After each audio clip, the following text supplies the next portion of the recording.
Hello there, it's Josh here from Racing the Profit. Hopefully you can hear me. I am attempting to do a fairly quick run through. Let's try and keep it to 15 minutes max of the 3:35 Ascot on Saturday. I'm recording this at 5 to 4 on Friday afternoon, the 4th of October.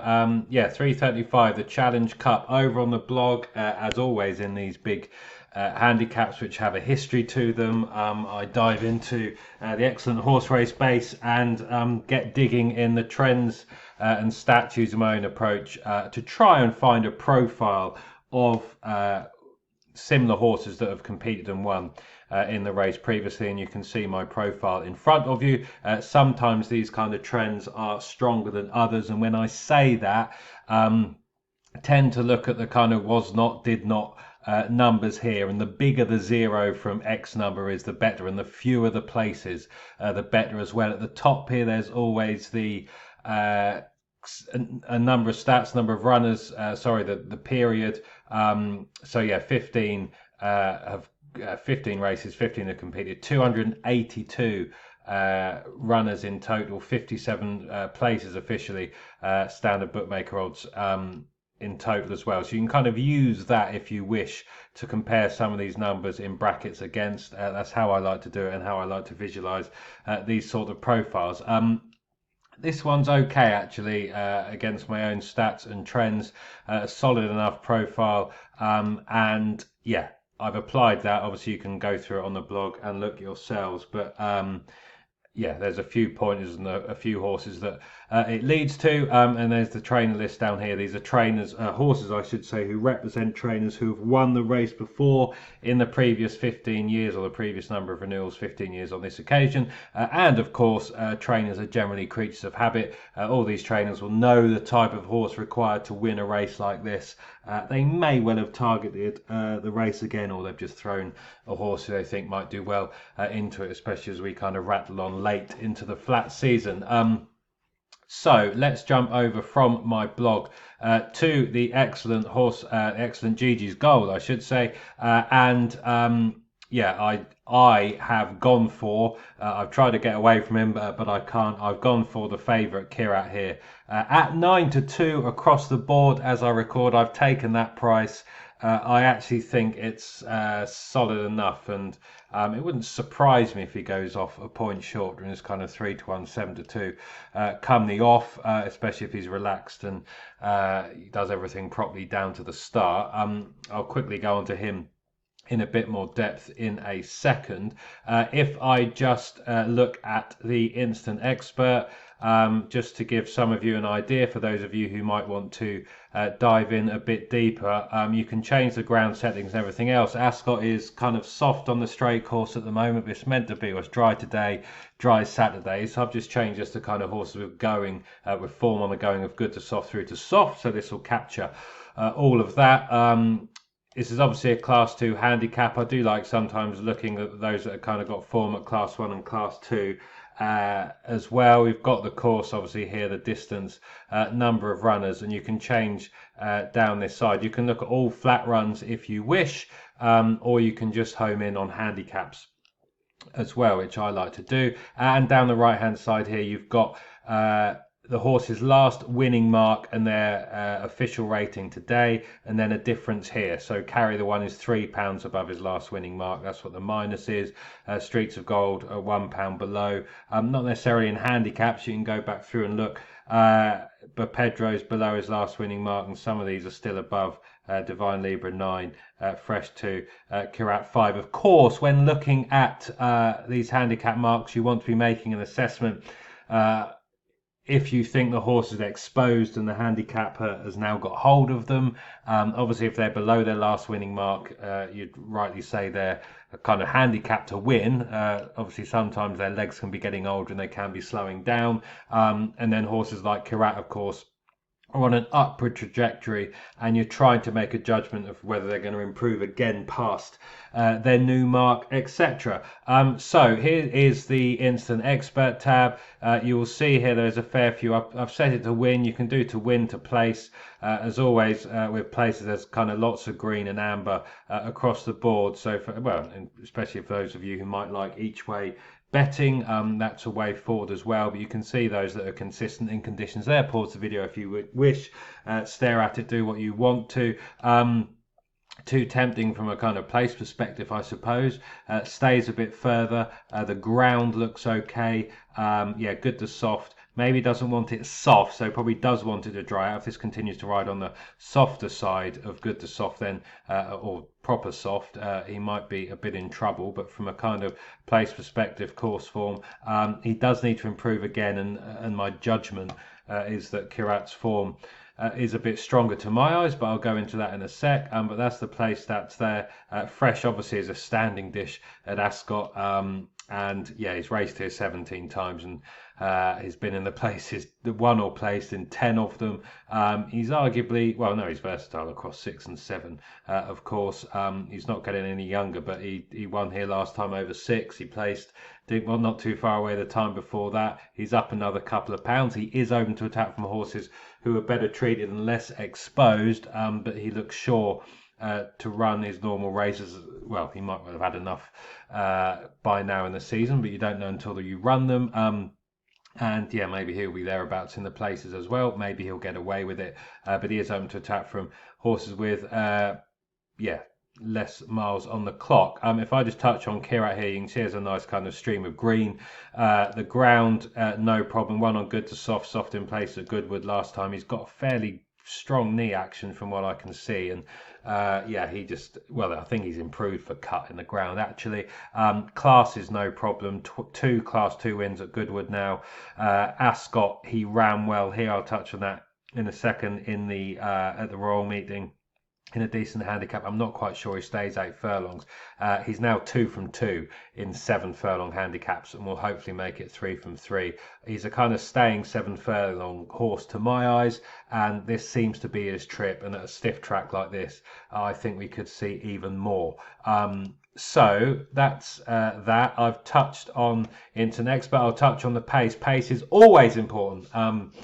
And some course and distance suit horses in different positions, of course, but it's always worth seeing if you think anything will get loose on the front end. There's a bit of kind of pace pushes down here, prominent. Volterra can go forward and try to make all, and just got nabbed last time over 8 furlongs. Lots of horses that track the pace. I should say that's the one niggle in this maybe, is that will it be falsely run? I often think that at Ascot on the straight course with similar pace maps like this, and they go hell for leather. There's always a strong pace, and you think the result's fairly fair. That's not always the case, of course. Kirat's in a good spot, I think. The stalls are against the stand side, so the high numbers are up against this near side rail as you're looking from the stands. Out into the middle, and the low kind of going to be into the middle of the course. As yet, not sure if one side's riding quicker or the other. Maybe they'll congregate towards kind of middle and the near side. I don't know. That is just that one niggle with Kirat, I suppose, and it's the only one I have looking through this race and conditions and everything else in his profile. Is that's assuming he runs his race, of course, is that yeah, is he going to be disadvantaged if there's kind of no pace and they crawl, it turns into a bit of a sprint? Good jockeys, and Hector Crouch is a good jockey, should be fully aware of this pace map and how that might play out. And I hope as such he just has him lobbying along near the front, or behind the pace I should say, but not too far back. He looks straightforward. He looks a straightforward ride, and hopefully he gets after him quick enough. So that's the pace map. I'm rattling on. Let's just touch on Kirat. He's been very good in his career today. He is a 3-year-old. He looks a chunky sort. Loads more to come. 3 from 7, 5 places. Generally consistent. Puts his head down. Gallops. Soft ground this Salisbury race. Clearly no problem at all. I don't think it's a surprise that his 2 wins on turf have come good to soft. And yeah, he's now 2 from 2. Well, 3 from 3, I should say, if 3 from 4 places, all runs over 7 furlongs. This is clearly his trip for now. They tried to make him into an 8 furlong horse mid-season. He ran at Newmarket like he didn't stay. Ascot, he ran okay. He was on the disadvantaged near side. All the action was middle, kind of, yeah, middle generally. A bit marooned up the near side. They're a bit behind. He still ran his race. He hung a bit. I don't think he was that comfortable on this very fast turf, but he still tried. He stuck his head down, and importantly, he's got course form. And having course form on this Ascot straight course is never a bad thing, and indeed often positive enough, yet he's still got upside potential. He looked like he made a move. He ran really well to kind of 7.5 furlongs, was really getting going, then just flattened out near the end. Again, maybe the trip just found him out, I think, but also possibly the ground, he wasn't fully putting down on it. That's not impossible either. Anyway, Goodward, he ran a cracker. And if you watch that, he got going. I'm not sure they went overly quick there either, but the jockey got after him soon enough. Hector clearly gets on with him well. Off a rating of 92, is £5 high, but a career best RPR. I've said this before in some of these videos. I like to see that kind of progression, and yeah, that kind of 103 was a career best. So he's coming back in here on the back of a career best in terms of rating post ratings. Is now obviously up to a career high mark, but unexposed, and it looks like it's still workable. When I say ticks a lot of boxes, he's obviously progressive. He's obviously going the right way. 7 furlongs, no problem. The track's no problem. The ground looks like it's going to be, well, is no problem. It's good to soft, no problem at all. The other box I like ticking, and when you want to be really confident, especially if you're going for one nearer the top end of the market, is just this kind of then what hot form. I like horses that have raced in races and performed in races that have produced subsequent winners in front of them, behind them, that give you an idea on the depth of the race and their mark and what they've been beating. And it's fair to say in this Goodward race that he ticks those boxes as well. Mainly, he beat Witness Stand, who came into this rated 105. He obviously was lugging a big weight, which may not have helped, but he's then come out and dotted up comfortably in a listed race from a solid horse in English Oak himself, who was rated 108, and he won really well at a Royal Ascot Handicap earlier in the season off a slightly lower mark. And yeah, he's bolted up there, so he's beat a subsequent kind of Class 1 winner.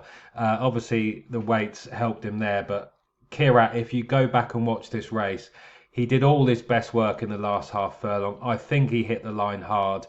I'm not quite sure the track was 100%.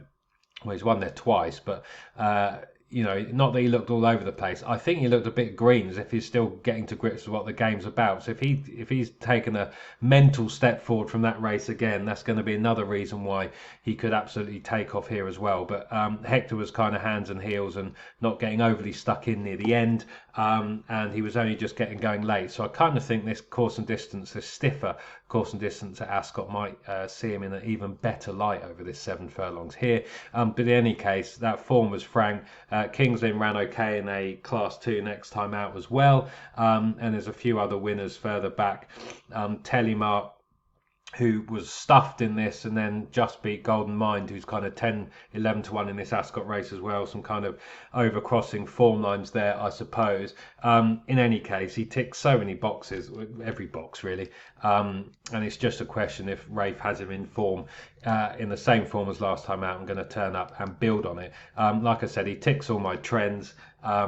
He is nestled on every one of these here. He just ticks a lot of boxes. No trainer's won this more than once in the 15-year period. Beckett's yet to win it. It's probably about time he did, and that's the final place I kind of finish. Trainer form is a big thing for me.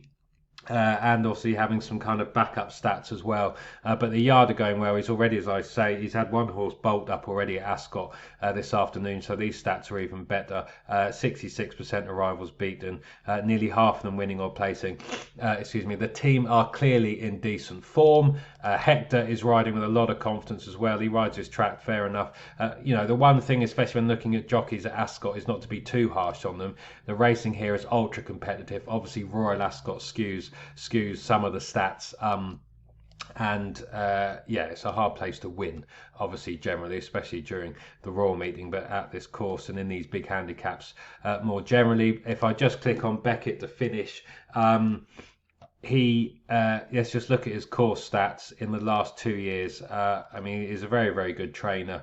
9 winners here is not to be sniffed at, given how competitive the racing is. In handicap, 6 from 38, 15 places. You can back all his handicap runners here. In the last 2 years, plus 23. SP, decent enough, and that's now 7 from 39 after a winner in the 2 miler earlier this afternoon on Friday. Over the distance, 1 from 7, 3 places. That's just fine. And he's 1 from 5, 2 places with Hector Crouch, who has won a Royal Ascot here handicap here as well. And actually, in 3 big field handicaps, he's never been out the first 6, which is decent and impressive enough. So I don't think we're going to have any issues there at all. So bar that kind of pace niggle, and how will the race pan out? Will they go hard enough? Will he be able to travel into it? Will he be close enough when they get racing? And will, hopefully Hector gets after him soon enough. But I think, all things being considered, 9-2 looks good. I'm not going to go into depth in the others because I'll be here all day, but there are various other reasons why I talk to myself out of anything else. Nothing really else could tempt me in. For various reasons, I think Kirat is the most exciting horse in this race, and potentially might end up the highest rated of these in time. There could well be a stakes horse lurking there, maybe into next season. Time will tell, of course, but yeah, I thought he might just have too much for these if bringing his A game and building on Goodward last time out. So fingers crossed. Good luck if you follow me in, and best of luck, but not too much, if you fancy something else in the race. But with that said, I've just gone over 15 minutes, always as standard, but I hope I've said something interesting there. And until the next time, this is Josh saying thanks for watching, and bye for now.